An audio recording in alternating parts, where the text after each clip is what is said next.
for your compass. Today's a special Father's Day special. This one's I've been working on for a little while. It's dedicated to my dad. Hope you enjoy. It's a bit of an insight into my relationship with my dad and insights, and I hope you get something out of it. As we grow up, one thing unites us all. We have heroes. We have different ones for different reasons, but we all have them. Heroes and idols, those we look up to and strive to emulate or impress. Our own personality is a factor in who we gravitate towards, just as the person who we latch onto will impact our choices and the further development of that personality. There's genuinely no shortage of influential lives to choose from, both real and fictional. They can be from the past, from a book, or from a movie. It just requires ultimately that there is something about them that resonates with you and that you admire. For me, it was always my dad. This was even reflected in my choice of confirmation name. I was brought up as a Catholic. My choice was Joseph. This usually requires some explanation, as the most famous Saint Joseph also wore a Technicolor Dreamcoat. But in my eyes, who could possibly be more deserving, more special, more admirable than Jesus' dad? To me, the ultimate figure was a father, and more so, my father. I had always wanted to emulate the strength that I saw in my dad, and when I couldn't, I'd focus on those that he admired. As a child, I saw my dad as an incredibly strong, both physically and more importantly in sheer will. I experienced him fighting wrongs that most would not bother with or just give up on when presented with those obstacles. One clear example to me was the never-ending battle he had with the health department. You see, I was diagnosed at a very young age with ADHD. It was called something else back then, and it was a rare diagnosis in those days. The tests were extensive and they required a specialist to even approach the idea of getting diagnosed. Of course, the health department was never helpful in this scenario. At times, they were downright obstructive. All in all, though, it was nothing that couldn't be handled, with a push, until this event. One of the primary treatments for ADHD is Ritalin, a highly restricted drug due to its potential addictiveness. There are others. None of these were effective on me. The health department decided to ban Ritalin completely. This, of course, was unacceptable, as it would leave a completely uncontrollable child. My dad went to work calling and visiting and bashing his head against every brick wall that he could. He jumped through the hoops that they put in his way, designed to make him give up. He got in contact with people that had fought similar battles, mostly without success. He took every piece of knowledge that he could obtain and used it to get closer to those who made the decisions. It took weeks, not sure how many, but my specialist ended up calling my dad and asked him what on earth he did. My dad had somehow managed to get the ban reversed and eased some of the restrictions, making it harder for everyday people to get help for their kids. There was a sense of indomitable will that my dad portrayed, a feeling that he was unstoppable. I always knew that he would fight injustice and win, whatever the obstacles he faced. At least that's how I saw him. On the flip side, he was very strict and hard in his discipline. In many ways, I was scared of him too. As a grown man now, I can see the difficulties that he faced. Raising not one but two boys with severe ADHD. I can, in hindsight, see that the strict discipline was an unfortunate necessity that actually brought him a lot of pain. Now, I'm not saying that I believe there wasn't a better way to raise us, just that he couldn't see one, and did the very best he could with the tools that he had. And to be fair, looking back, I'm not sure that there was much better that could be done in reality.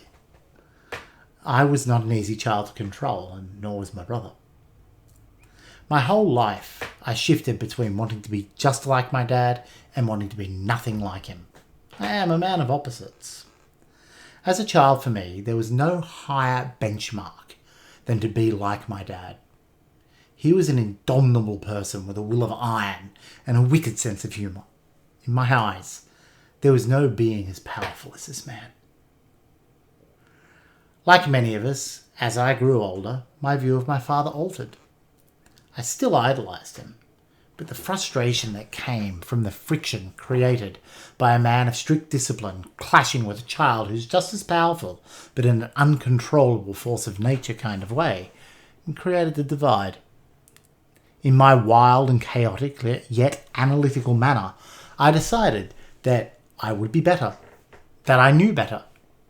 I could see where Dad's mistakes were. Why couldn't he? I myself was conflicted.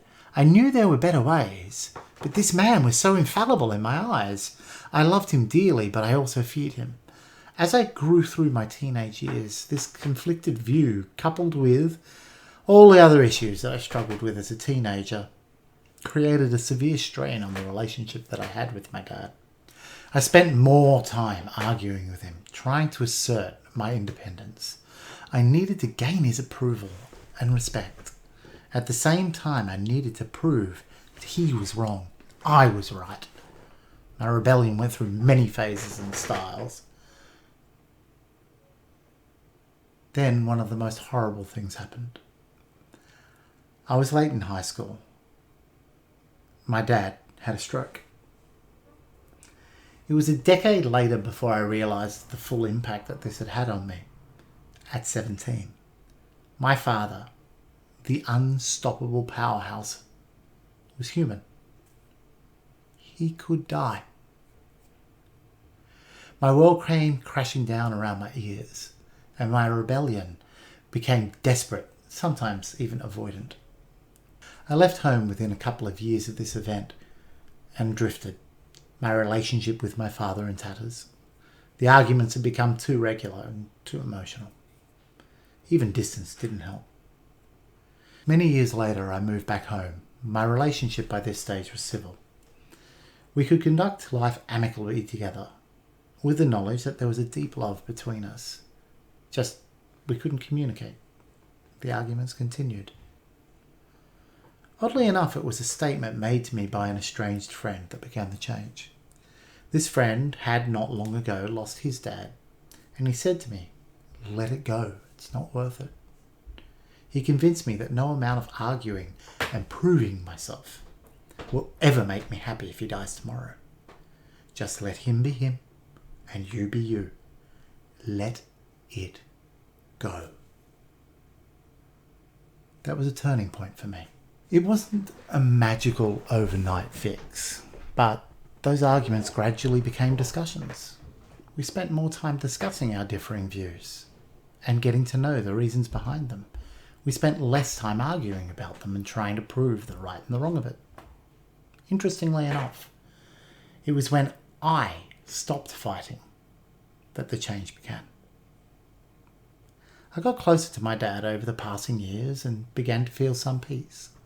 Things weren't perfect, of course. We're both human. And I still had a lot of emotional issues that I knew were related to my dad. Not his fault, but something I needed, something was missing. A key component came a few years later when he said the words, "I'm proud of you." You never really know how much those words mean until you hear them. I remember the moment as clear as day. He'd been visiting while I was studying acting. We were standing together at the train station and he was about to leave, saying goodbye.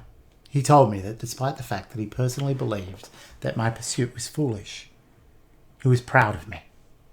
You may think that's an odd way to put it, but that's my dad. Many years passed. I became a father myself. In the process of raising a son, I began to realise that understanding a child from a child's perspective and from a father's perspective are two very different things. Raising my son and making a plethora of my own mistakes along the way, I gained a greater understanding and respect for my dad. I could begin to see and understand the difficulties, the pain, the fear and the self-recriminations. As my son reaches his late teens and is entering early childhood, I finally understand my dad. He's an obstinate, stubborn, grumpy, cantankerous man whose heart is as big as the universe. He strives every day to be a good man and worthy of his role as a husband and a father, despite feeling that it's an impossible task.